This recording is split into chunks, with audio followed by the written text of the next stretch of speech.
everyone, welcome to Manas Studies once again. तो as you all know हमारा chapter number 1 चल रहा है which is some basic concept of chemistry. और आपको अभी तक ये बात पता होगी, मैंने जो कहा था 50% of this chapter contains matter, उसमें से हमने एक हिस्सा ऑलरेडी कंप्लीट कर दिया, जो कि बेसिकली क्या है, हमने क्लासिफिकेशन ऑफ मैटर देख लिया। क्लासिफिकेशन ऑफ मैटर,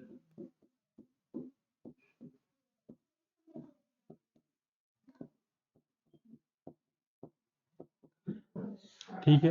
आप जानते हो क्लासिफिकेशन से संबंधित सारी बातें की जा चुकी हैं और प्रॉपर्टीज भी हमने देख ली है। तो नेक्स्ट इज, एक बार मैटर समझ लिया, अब मैटर को मेजर कैसे किया जाता है। तो मैं पहले ही बता देता हूँ, ये आपकी क्लास 11 की केमिस्ट्री के सिलेबस से अब इसे एक्सक्लूड कर दिया गया है। ये आप क्लास 11 फिजिक्स में पढ़ोगे पहले ही चैप्टर में, physical world and unit of measurement.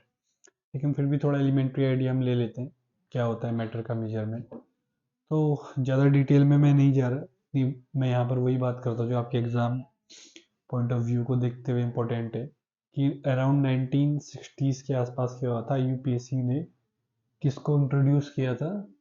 UPSC ने इंट्रोड्यूस किया था SI system of units, SI system of units,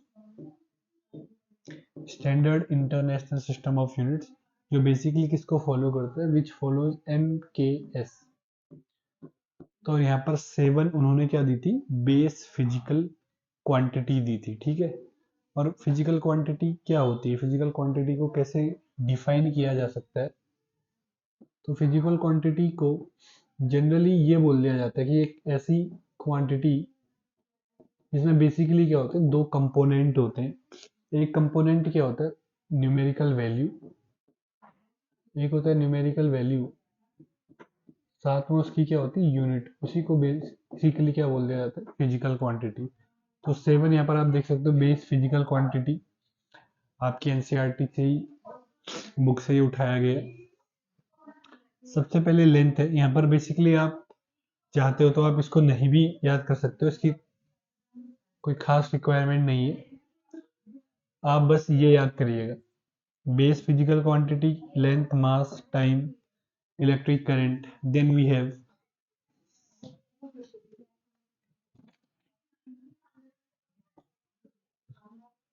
have thermodynamic temperature. Sorry for the interruption.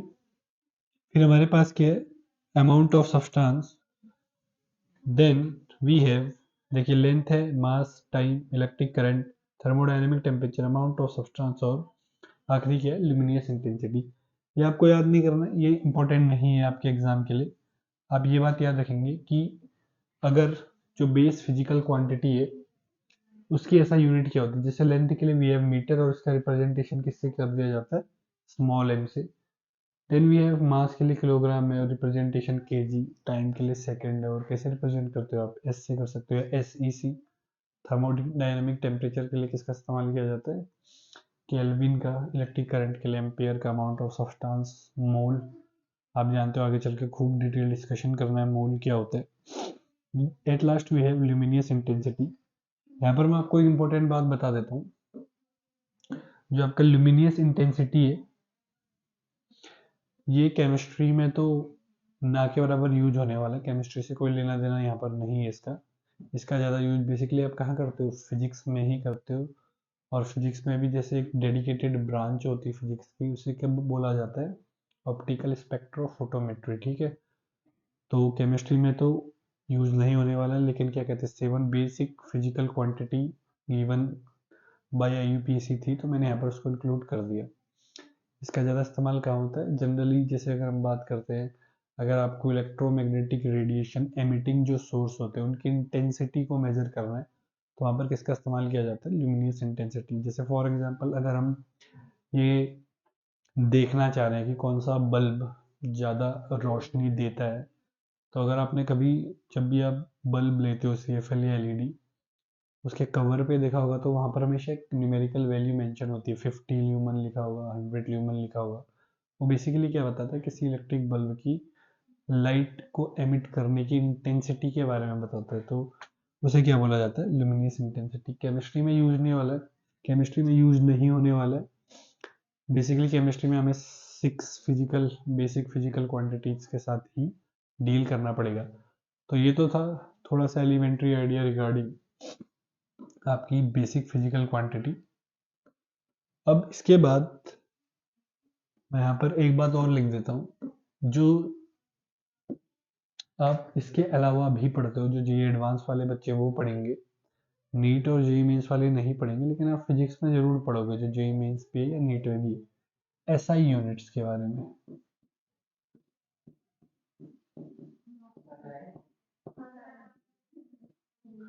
SI units तो हमने अभी पढ़ ली। इसके बाद क्या पढ़ा जाता है, derived unit.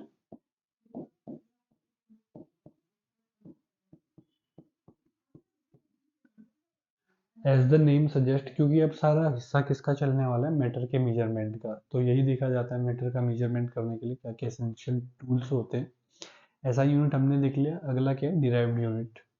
So as the name suggest, derived unit मतलब एक ऐसी यूनिट्स होंगी, ऐसी फिजिकल क्वांटिटीज होंगी जिनको डिराइव कहाँ से किया जाता है, ऐसा यूनिट से ही डिराइव किया जाता है। जैसे अगर सबसे पहले बात की जाए तो एरिया, आप जानते हो सरफेस एरिया बेसिकली अगर मैं बात करूं तो लेंथ इनटू क्या होता है, विड्थ होता है, लेंथ इनटू विड्थ। तो आपको ये बात पता चली, ये भी एक प्रकार की क्या डिस्टेंस ही है, जो आपकी लेंथ है वो भी एक डिस्टेंस है, और विड्थ भी आपकी क्या है, एक डिस्टेंस ही है। और अभी अभी हम जानते हैं, जब हमने एसआई यूनिट्स पढ़ी थी, बेसिक फिजिकल क्वांटिटी, एक यूनिट आपने क्या भी पढ़ी थी, लेंथ भी पढ़ी थी, जो बेसिकली एक डिस्टेंस है। इसके लिए भी मीटर इस्तेमाल किया जाता है, मल्टीप्लाइड बाय मीटर। तो एरिया क्या हो जाएगा, मीटर स्क्वायर हो जाएगा। ठीक है, जैसे आप जानते भी एरिया ऑफ स्क्वायर क्या होता है, साइड का स्क्वायर। जैसे अगर मैंने कहा एक स्क्वायर, इसकी साइड ये है, आप जानते हो स्क्वायर की सारी साइड्स क्या होती है, आइडेंटिकल होती है। तो अगर आप इसका एरिया काउंट करने के लिए जाओगे, एरिया कैलकुलेट करोगे, तो साइड इनटू साइड का स्क्वायर कहते हैं। तो बेसिकली कौन सी फिजिकल क्वांटिटी या कौन सी बेसिक फिजिकल जो आपने यहाँ पर बेस फिजिकल क्वांटिटी ली थी, उसका इस्तेमाल किया, उसकी हेल्प से डिराइव किया हमने एरिया को, लेंथ। सिमिलरली हम कह सकते हैं एक इंपॉर्टेंट जो आपके लिए वो है वॉल्यूम। वॉल्यूम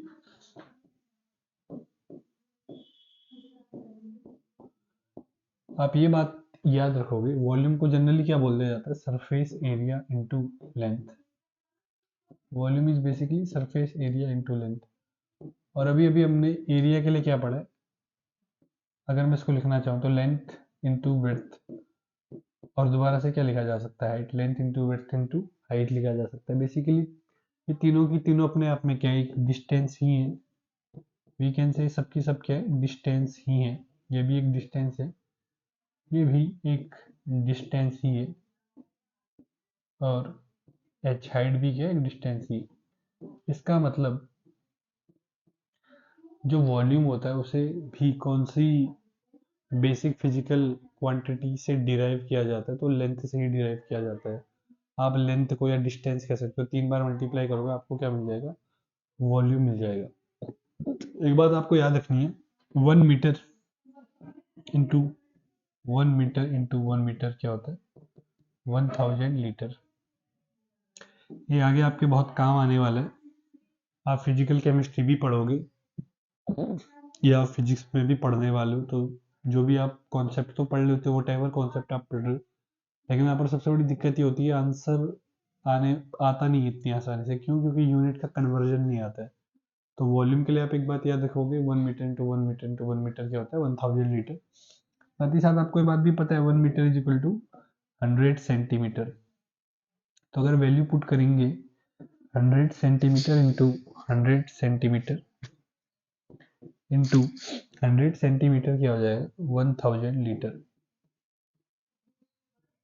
बेसिकली क्या आ जाएगा, 10⁶ centimetre cube is equal to 10⁻³ litre. ये आ जाएगा 10⁻³ centimetre cube is equal to 1 litre आ जाएगा। एक ये बहुत इंपॉर्टेंट रिलेशन है आपके लिए।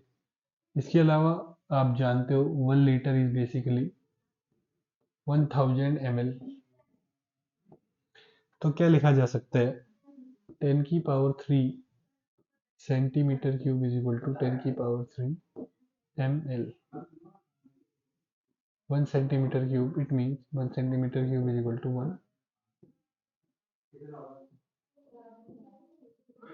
1 सेंटीमीटर क्यूब क्या होता है 1 ml के बराबर होता है.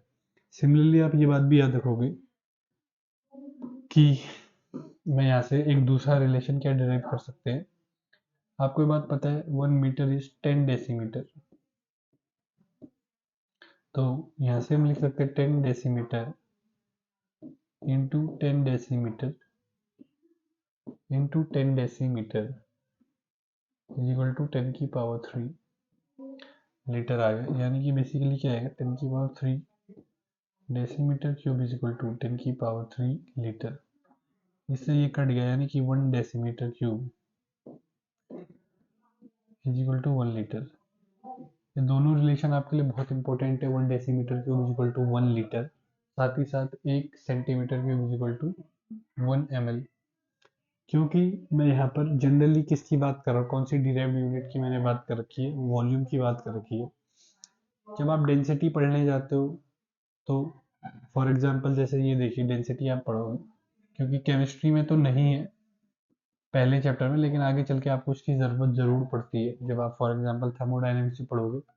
यहाँ नहीं, हम वहाँ डिस्कस कर देंगे, क्योंकि मैं यहाँ पर according to the latest syllabus जो दिया है एनटीए ने उसके अकॉर्डिंग चल रहा हूँ. डेंसिटी सॉलिड और लिक्विड की एक साथ पढ़ी जाती है और गैस की डेंसिटी अलग से पढ़ी जाती है. और सॉलिड और लिक्विड के लिए जनरली आप बोलते हो जो उसकी एब्सोल्यूट डेंसिटी है, ये आपने बचपन से पढ़ी है ये बात. एब्सोल्यूट डेंसिटी जो होती है सॉलिड और लिक्विड की, इसे रो से रिप्रेजेंट किया जाता है. It is given by mass per unit volume. ठीक है, मास पर यूनिट वॉल्यूम आप जानते हो जनरली केमिस्ट्री में आप मास भी बोल सकते हो, वेट भी बोल सकते हो. वी नो कि बोथ आर डिफरेंट, लेकिन केमिस्ट्री में कोई फर्क नहीं पड़ता एटॉमिक मास बोलो या आप एटॉमिक वेट बोलो. तो मैं यही कहता है इसकी ऐसा यूनिट क्या आ जाएगी केजी. अभी हम पढ़ के आए हैं वेट की केजी होती है, मास की केजी पर मीटर क्यूब, ये ऐसा यूनिट है. लेकिन अगर ये बोला जाए ऐसा यूनिट एमकेएस वाली है, अगर हमने कहा एक सॉलिड या लिक्विड है जिसकी ऐसा यूनिट कहते हैं जिसकी डेंसिटी ऐसा यूनिट में 2 kg पर मीटर क्यूब, आप इसकी डेंसिटी बताइए सीजीएस सिस्टम में कितनी होगी सीजीएस सिस्टम में. तो इसका मतलब अब आपको क्या करना पड़ेगा, केजी को ग्राम में कन्वर्ट करना पड़ेगा और मीटर को कन्वर्ट करना पड़ेगा सेंटीमीटर क्यूब. ठीक है, मैं यहाँ पर जनरली लिख देता हूँ ये कैसे आता है, मैं डेरिवेशन पार्ट में नहीं जा रहा. आप देख लेंगे 1 kg पर metre cube is equal to 1/10 की पावर 3 ग्राम पर सेंटीमीटर क्यूब. मतलब अगर केजी पर मीटर क्यूब में आपके पास डेंसिटी है सॉलिड या लिक्विड की, तो आप क्या करोगे उसे 1/10 की पावर 3 से मल्टीप्लाई करोगे, 10 की पावर -3 से मल्टीप्लाई करोगे, आंसर सेम ही आएगा. सिमिलरली अगर ये बोला जाए एक सॉलिड या लिक्विड है जिसकी डेंसिटी 1 सेंटीमीटर क्यूब, तो इसकी डेंसिटी कितनी होगी ग्राम पर ml में. तो आप जानते हो न्यूमरेटर में तो कोई चेंज करने की जरूरत नहीं है. डिनोमिनेटर भी अभी हम पढ़ के आए हैं, सेंटीमीटर क्यूब और ml के बीच में क्या रिलेशन होता है, 1 centimetre cube is equal to 1 ml. मतलब उसकी डेंसिटी ग्राम पर ml में भी क्या होगी सेम ही रहने वाली है. तो जो वॉल्यूम का आपने ये देखा कि वॉल्यूम एक डिराइव्ड यूनिट है, 1 centimetre cube is equal to 1 ml and 1 decimetre cube is equal to 1 litre. इसका इस्तेमाल दूसरी जगह भी होने वाला है. हम कैसे कह सकते हैं जो डेंसिटी है वो भी एक डिराइव्ड यूनिट है. क्यों, क्योंकि जो आपकी डेंसिटी है ये किसके हेल्प से डिराइव की जा रही है, एक है आपका मास जो कि एक बेसिक फिजिकल क्वांटिटी थी. सिमिलरली एक वॉल्यूम है, और वॉल्यूम तो हमें बोला ही है किससे डिराइव किया जाता है, लेंथ से. लेंथ को 3 बार मल्टीप्लाई करोगे वी गेट वॉल्यूम. इसके अलावा आप क्या भी पढ़ोगे, स्पेसिफिक ग्रेविटी क्या होती है या एब्सोल्यूट डेंसिटी क्या होती है, यानी कि रिलेटिव डेंसिटी क्या होती है. ये तो हमने एब्सोल्यूट डेंसिटी पढ़ ली. ठीक है, सिमिलरली गैस की भी आपको एब्सोल्यूट डेंसिटी, रिलेटिव डेंसिटी और एक वेपर डेंसिटी पढ़नी है. तो यहाँ पर तो पहले चैप्टर में मेंशन नहीं है इसलिए मैं डिटेल में नहीं जा रहा, बट हम बात करेंगे थर्मोडायनेमिक्स में. यहाँ पर आपको ये बता रहा था कि जो आपने ऐसा फिजिकल क्वांटिटी आप पढ़ोगे, इसका इस्तेमाल कैसे होगा डिराइव्ड यूनिट को समझने के लिए, क्योंकि ये बोला जाता है जो आपकी डिराइव्ड यूनिट है बेसिकली उन्हें डिराइव किया जाता है with the help of basic physical quantity. इसके अलावा मैं यहाँ पर सिलेबस लिख देता हूँ जो आप मेजरमेंट ऑफ मैटर के अंदर आपको पढ़ना पड़ता है, क्योंकि एक बहुत इंपॉर्टेंट हिस्सा ये भी है measurement of matter. Measurement of matter, तो मेजरमेंट ऑफ मीटर में जो सबसे पहली चीज होती है it is SI system of unit.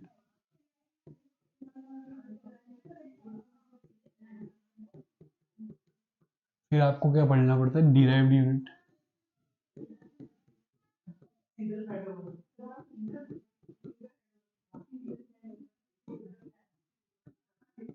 इसके अलावा हम ये कहते हैं, इसके अलावा आपको साइंटिफिक नोटेशन, ये सारे टॉपिक आप फिजिक्स में पढ़ लीजिएगा। साइंटिफिक नोटेशन, इसके अलावा हम ये कहते हैं जब मेजरमेंट ऑफ मैटर किया जाता है तो कुछ ना कुछ अनसर्टेनिटी, डेविएशन या एरर आ जाता है इन द मेजरमेंट। वो क्यों आता है उसके कारण हो सकते हैं। देयर आर जनरली दो कैटेगरीज में डिफाइन किया जाता है, मैं डिटेल में नहीं जा रहा, मैं यहाँ पर ये लिख रहा हूँ कि आपको अलोंग विथ हमने जो पहला पोर्शन मतलब मैटर वाला पढ़ा, इसके अलावा मेजरमेंट ऑफ मैटर में क्या पढ़ना है। इसके अलावा अनसर्टेनिटी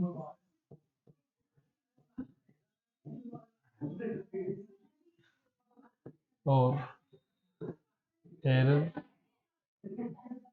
डेविएशन,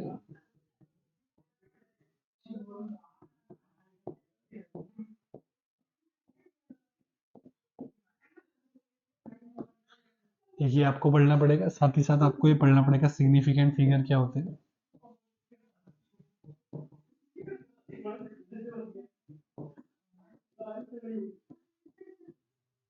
सिग्निफिकेंट फिगर्स क्या होता है, राउंड ऑफ कैसे किया जाता है,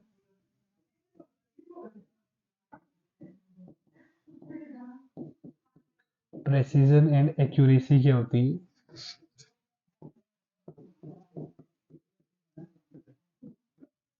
ठीक है, अनसर्टेनिटी। और यहाँ पर ये बोला जा सकता है इसके टाइप्स क्या होते हैं। तो इतना हिस्सा पहले जो आपकी एनसीईआरटी थी उसमें मेंशन था, अभी मेंशन नहीं है। बेसिकली एनटीए वाले क्या कहते हैं कि ये जो है मेजरमेंट ऑफ मीटर आप फिजिक्स में पढ़ के आओ, तो जो physical world and unit of measurement है वहाँ आप ये सारी चीज़ें कवर कर लोगे। साथ में ऑफकोर्स कुछ एडिशनल टॉपिक भी होते हैं जैसे स्टैंडर्ड डेविएशन क्या होता है, ये आप वहाँ पढ़ लीजिएगा। तो चलिए हम ये देखते हैं कि हमारा सीक्वेंस क्या रहा है अभी तक इस चैप्टर को समझने का। पहले हमने कहा मेजरमेंट मतलब मैटर में इसका क्लासिफिकेशन देखा हमने, classification plus properties. Next we had क्या देखा था हमने, मेजरमेंट ऑफ मैटर। मतलब हमने नहीं देखा, ये आपको खुद करना पड़ेगा। फिजिक्स में आप कर लोगे, आपको खुद नहीं करना पड़ेगा, बेसिकली टीचर आपको बता देंगे मेजरमेंट ऑफ मैटर। अगली बात ये आती है, ठीक है भाई मैटर समझ लिया, मैटर का मेजरमेंट भी हो गया। अब जो डिफरेंट टाइप्स ऑफ मैटर होते हैं, डिफरेंट टाइप्स या डिफरेंट स्टेट्स ऑफ जो मैटर है, आप जानते हो जनरली सॉलिड और सॉलिड, लिक्विड एंड गैस ही पढ़ना है।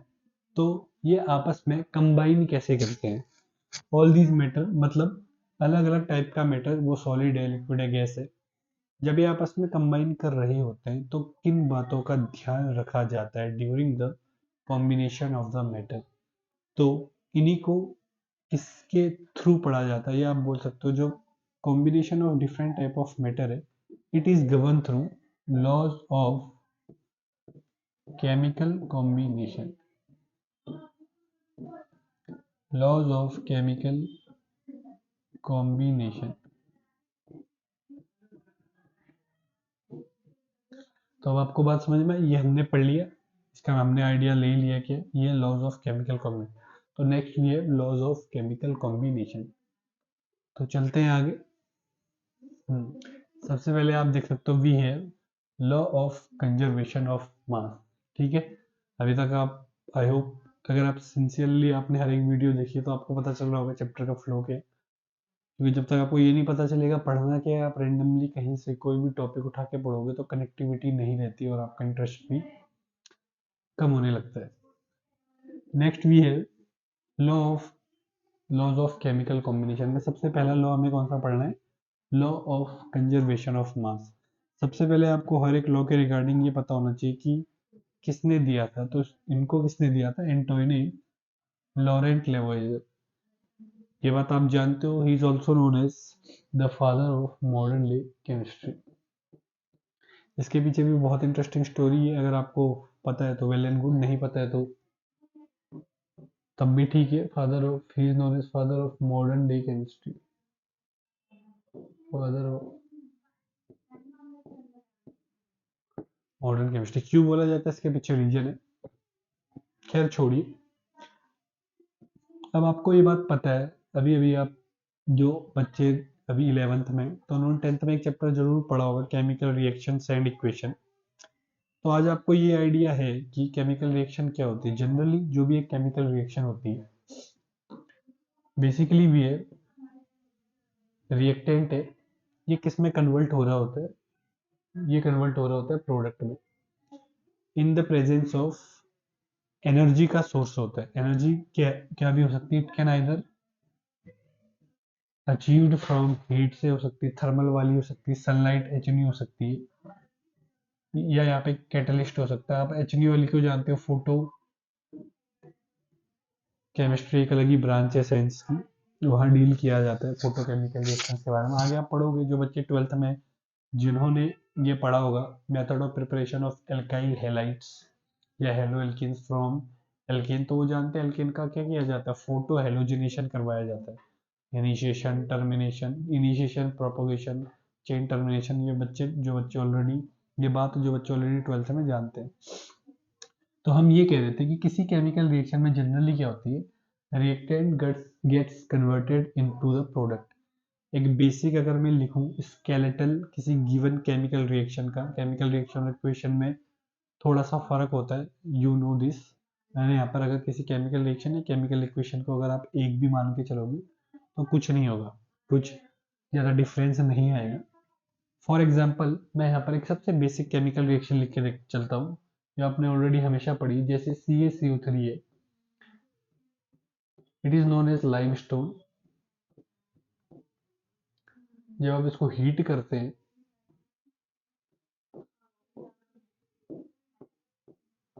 तो इट गिव्स कैल्शियम ऑक्साइड, जिसको आप क्या भी बोलते हैं, क्विक लाइम या ड्राई लाइम या सूखा चूना भी बोला जाता है जिसको। और साथ में क्या होती है, CO2 गैस इवॉल्व होती है। आपने ये बात भी पढ़ी है, CaO में अगर वाटर डाल दिया जाए तो लाइम वाटर या स्लेट लाइम बनता है, कैल्शियम हाइड्रोक्साइड। ये बात आपने पढ़ी। लेकिन हमारा यहाँ पर मेन ऑब्जेक्टिव क्या है, लॉ ऑफ कंजर्वेशन ऑफ मास क्या कहता है। तो बहुत सिंपल डेफिनेशन है, किसी गिवन केमिकल रिएक्शन में जो टोटल मास होता है both of the reactant as well as product, वो क्या रहता है, कंजर्व रहता है। इसका मतलब जो रिएक्टेंट का टोटल मास है वो किसके बराबर होगा, total mass of the product के बारे में। और यहीं से दूसरी डेफिनेशन निकल के आती है लॉ ऑफ कंजर्वेशन ऑफ मास की, कि मास can neither be created nor be destroyed, वो कंजर्व रहता है गिवन केमिकल रिएक्शन में। जिन बच्चों ने ऑलरेडी थर्मोडायनेमिक्स पढ़ दिया है वो जानते हैं कि पहला लॉ ऑफ थर्मोडायनेमिक्स भी यही है, law of conservation of energy. Energy can neither be created nor be destroyed, वो एक फॉर्म से दूसरी फॉर्म में क्या होती है, चेंज। मास का भी यही लेना देना है, क्योंकि आगे चल के मैं आपको बताऊंगा, जब once we have this mass का कंजर्वेशन, एनर्जी का कंजर्वेशन, तभी आइंस्टीन ने मास और एनर्जी का क्या दिया था, equivalency is equal to mc square. इन दोनों का ही इस्तेमाल करके conservation of mass of conservation और कंजर्वेशन ऑफ एनर्जी को लेके क्या बनाया गया था, is equal to mc square. तो मास कंजर्व कैसे रहेगा, मतलब आप रिएक्टेंट का टोटल मास निकालो और प्रोडक्ट का टोटल मास निकालेंगे तो किसके बराबर आएगा, दोनों इक्वली आएगा। मतलब क्योंकि ये बोला जाता है, डाल्टन की एटॉमिक थ्योरी आगे चल के हम देखेंगे, डाल्टन की atomic theory however we know कि आज फेल होगी, लेकिन कुछ पोस्टुलेट्स ऐसे थे जो आज तक भी वैलिड हैं डाल्टन एटॉमिक थ्योरी से। एक पोस्टुलेट उन्होंने यही कहा था कि गिवन केमिकल रिएक्शन में एटम्स हमेशा क्या रहते हैं, कंजर्व रहते हैं। तो सीधा सीधा इसी का आप कह सकते हो कॉन्सिक्वेंस है मास कंजर्व रहता है, क्योंकि गिवन केमिकल रिएक्शन में एटम्स कंजर्व रहते हैं, जिस वजह से अगर एटम कंजर्व रहेंगे तो एटम का जो मास, एटॉमिक मास या आप कह सकते हो मोलर मास, वो भी क्या रहेगा, conserve. For example we know calcium, आप जानते हो 20 एटॉमिक नंबर है और इसका एटॉमिक मास 40 होता है, तो ये आ गया 40 प्लस कार्बन 12 होता है और ऑक्सीजन 16 होता है, 16 3 या 48, ये लगभग लगभग जाएगा 100 ग्राम पर मोल। मतलब रिएक्टेंट का टोटल मास कितना आ रहा है, 100 ग्राम पर मोल। आप CaO का निकालने जाओगे 40 प्लस 16, ये आ जाएगा 56 ग्राम पर मोल। आगे चल के हम देखेंगे ग्राम पर मोल किसको इंडिकेट कर रहा है। आप CO2 निकालोगे 12 प्लस 16 टू या 32, ये आ जाएगा 44। मतलब आप 56 और 44 को ऐड करोगे तो टोटल मास प्रोडक्ट साइड का कितना आ रहा है, 100 ग्राम पर मोल। मतलब आप देख सकते हो कि गिवन केमिकल रिएक्शन में जो टोटल मास है रिएक्टेंट और प्रोडक्ट का, वो कंजर्व रहता है। यहाँ पर लिखा भी है in other words mass of reactant is equal to mass of product. हमने यहाँ पर CaCO3 का थर्मल डिकम्पोजिशन लिखा है। आप कोई और एग्जांपल देख सकते हो, जैसे CH4 है, मीथेन का अगर क्या किया जाए, कंबशन करवाया जाए तो जनरली क्या बनता है, CO2 और H2। आप जानते हो यहाँ का मास निकालेंगे 16 और 2 इंटू 32, ये हो गया 2 2 जा 4, 2 3 जा 6, 64 और 16 80 यहाँ का हो गया, और CO2 का 44 होता है, वाटर का कितना हो जाएगा 36, 44 और 36 80। मतलब गिवन केमिकल रिएक्शन में जो रिएक्टेंट और प्रोडक्ट का मास है वो क्या रहता है, कंजर्व रहता है, क्योंकि एटम्स कंजर्व रहता है। लेकिन यहाँ पर आपको एक इम्पोर्टेंट बात ध्यान में रखनी पड़ेगी, जो साफ साफ यहाँ पे मेंशन की गई है कि जो लॉ ऑफ कंजर्वेशन ऑफ मास है, ये सिर्फ और सिर्फ तब तक ही वैलिड है जब तक आप बात कर रहे हो मैक्रोस्कोपिक लेवल पे। यहाँ पर बात लिखी होगी मैक्रोस्कोपिक लेवल या मैक्रोस्कोपिक रिएक्शंस के लिए आप बात कह सकते हो। मैक्रोस्कोपिक रिएक्शंस या मैक्रोस्कोपिक शब्द से आप बहुत अच्छे से फेमिलियर हो, क्योंकि आप जितनी भी क्लासिकल फिजिक्स पढ़ते हो, चाहे आपने ग्रेविटेशन देखा होगा या लॉज ऑफ मोशन या रिलेटिविटी का एलिमेंट्री आइडिया भी लिया होगा, वो सबकी सबके क्लासिकल फिजिक्स है। मतलब वो जनरली बड़े पार्टिकल्स पे लगती है, जिन्हें देखने के लिए किसी भी स्पेसिफिक साइंटिफिक इंस्ट्रूमेंट की जरूरत नहीं पड़ती, नेकेड आई से हम देख सकते हैं। वेयर एज ऐसी रिएक्शन जो माइक्रोस्कोपिक नेचर की होती है, इन्हें नेकेड आई से नहीं देखा जा सकता, मतलब ऐसे particles we need special scientific instruments, तो उन्हें क्या बोला जाता है, माइक्रोस्कोपिक पार्टिकल। और ये सारा का सारा एरिया किसके अंदर डील किया जाता है, क्वांटम मैकेनिक्स। ये सब डील किया जाता है क्वांटम मैकेनिक्स के साथ। तो यहाँ पर यही बोला गया है कि माइक्रोस्कोपिक रिएक्शंस में आप ये नहीं कह सकते कि रिएक्टेंट का जितना भी मास है वो प्रोडक्ट के मास के बराबर होना चाहिए, क्योंकि वहां पर क्या होता है, एनर्जी और मास का इक्विवेलेंस रोल में आ जाता है, जो बेसिकली क्या है, E is equal to MC²। तो आप सोचोगे कि रिएक्टेंट का तो मास भाई प्रोडक्ट के मास के बराबर आया ही नहीं, वो नहीं आता है। क्यों? क्योंकि कुछ मास एनर्जी की फॉर्म में क्या हो जाता है, निकल जाता है, जिस वजह से मास में डिफेक्ट आ जाता है। जो बच्चे ऑलरेडी अभी क्लास 12th में जिन्होंने फिजिक्स पढ़ ली है, मॉडर्न फिजिक्स, उन्होंने ये शब्द जरूर सुना होगा। इसी चीज को क्या बोला जाता है, मास डिफेक्ट बोला जाता है। मास डिफेक्ट क्या होता है, बाइंडिंग एनर्जी, एनाइलेशन इफेक्ट, ये आपने चीजें पढ़ी हुई। तो यहाँ पर लिखा भी है, जैसे फॉर एग्जांपल अगर मैं यहाँ पर एक बहुत रिएक्शन, बहुत जानी मानी रिएक्शन उसकी बात करूं, तो जैसे ही 92U235 इस पे आप बम्बार्डिंग करते हो, जो न्यूक्लियर फिशन वाली रिएक्शन होती है, न्यूट्रॉन से बम्बार्डिंग करोगे, क्रिप्टन और बेरियम बनेगा, और साथ में क्या होती है, बहुत ज़्यादा एनर्जी रिलीज होती है। इस वजह से बोला जा सकता है कि, खैर ये आप क्लास 12th की फिजिक्स में पढ़ोगे, लेकिन आज आपके पास एक आइडिया होना चाहिए, लॉ ऑफ कंजर्वेशन ऑफ मास पढ़ा है, तो ऐसे बात नहीं है कि रिएक्टेंट और प्रोडक्ट का मास हमेशा बराबर आएगा, नहीं। ये तब तक ही आएगा जब तक मैक्रोस्कोपिक रिएक्शंस की बात की जाएगी। माइक्रोस्कोपिक रिएक्शन में ऐसा होना कोई भी जरूरी नहीं है, क्योंकि वहां पर क्या लग जाता है, एनर्जी और मास का equivalence given by Einstein in the year 1905। तो ये तो हमने देखा कि लॉ ऑफ कंजर्वेशन ऑफ मास क्या है। हम अपने अगले लॉ की तरफ चलते हैं, विच इज, हाँ, अगला है हमारा लॉ ऑफ डेफिनिट या कांस्टेंट या फिक्स्ड प्रोपोर्शन। आप ऑलरेडी फेमिलियर हो इस लॉ से। अगर आपने पहले के लेक्चर्स देखे तो हम जब मैटर का क्लासिफिकेशन कर रहे थे केमिकली तो हमने कंपाउंड्स की बात की थी, आपको याद होगा। हमने कहा था जो भी कंपाउंड की फॉर्मेशन होती है is governed via the law of definite proportion या लॉ ऑफ मल्टीपल प्रोपोर्शन। तो लॉ ऑफ मल्टीपल प्रोपोर्शन को समझने के लिए एक छोटा सा टॉपिक है, ये आप समझोगे। Percentage composition by mass of an element क्या होती है, कुछ भी नहीं है, एक बेसिकली फॉर्मूला है। अगर आपको किसी गिवन मॉलिक्यूल में या कंपाउंड में ये पता करना है कि कौन सा एलिमेंट कितना प्रेजेंट है in terms of its mass, तो उसी के लिए क्या इस्तेमाल किया जाता है, परसेंटेज कंपोजिशन बाय मास का इस्तेमाल किया जाता है। परसेंटेज कंपोजिशन बाय मास ये कहता है, फॉर्मूला क्या है, मोलर मास ऑफ एलिमेंट, जो भी एलिमेंट उसका मोलर मास, अब आपको पता होना चाहिए 20 तक के केमिकल एलिमेंट के मोलर मास कैसे निकाले जाते हैं। एक ट्रिक है, अगर आपको याद रखने में दिक्कत होती तो मैं बात करूंगा आने वाले लेक्चर्स में। कैल्शियम तक की रिकमेंडेड है आप मोलर मास याद रखें। हो सकता है एग्जाम वाला ना दे आपको, क्योंकि 20 के ऊपर तो जरूरत पड़ेगी नहीं, और मतलब याद रखने की अगर कभी भी क्वेश्चन आया भी है JEE और नीट पे तो हमेशा they give you the molar mass, लेकिन 20 तक बहुत कम चांसेस है। तो कह रहे हैं केमिकल एलिमेंट का मोलर मास और मल्टीप्लाई कर दो किससे, number of element. Of course ये 100 आप यहाँ समझिएगा, अपॉन में ऑफ कोर्स मोलर मास जो भी मॉलिक्यूल या कंपाउंड है इसको मल्टीप्लाई कर दो किससे, 100 से।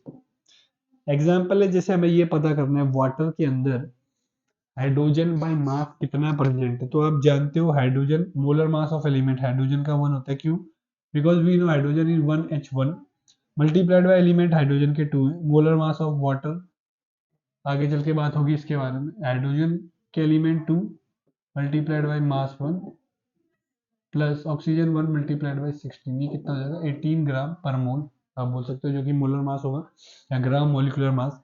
100 से मल्टीप्लाई कर दोगे कितना आ गया, 89% आ गया। सिमिलरली आप ऑक्सीजन के लिए फॉर्मूला लगाओगे तो आप सोचोगे सर ऑक्सीजन के लिए कितना आएगा, ऑक्सीजन का मोलर मास 16 होता है मल्टीप्लाइड बाई 1 अपॉन में पूरे कंपाउंड का मोलर मास 18 है मल्टीप्लाइड बाई 100, ये लगभग लगभग आ जाएगा 11%। वैसे आपको ये भी करने की जरूरत नहीं है, क्योंकि आप जानते हो वाटर के अंदर तो सिर्फ 2 ही एलिमेंट होते हैं, ऑक्सीजन एंड हाइड्रोजन। जब हाइड्रोजन का आपने ऑलरेडी निकाल ही दिया है 89% आ रहा है, तो आप जानते हो हाइड्रोजन की जो परसेंटेज होगी बाय मास प्लस ऑक्सीजन की जो परसेंटेज होगी बाय मास वो 100 ही होगी। तो percentage of oxygen by mass अगर निकालना है तो 100 माइनस क्या किया जा सकता है, percentage of hydrogen by mass, तो ये आंसर क्या देगा, 11% ही देगा। तो ये बात थी कि हमने, क्योंकि हमें तो लॉ ऑफ डेफिनेट प्रोपोर्शन पढ़ना है। लॉ ऑफ डेफिनेट प्रोपोर्शन पढ़ने के लिए वो क्या बताता है, उससे पहले आपको ये थोड़ा सा पता होना चाहिए कि percentage composition by mass of an element क्या होता है ना गिवन मॉलिक्यूल और कंपाउंड, इसी के ऊपर बेस्ड है लॉ ऑफ डेफिनेट प्रोपोर्शन, जिसका हमने कुछ आइडिया कहाँ लिया था, हमने लिया था कंपाउंड की फॉर्मेशन में। Till then stay tuned, thank you.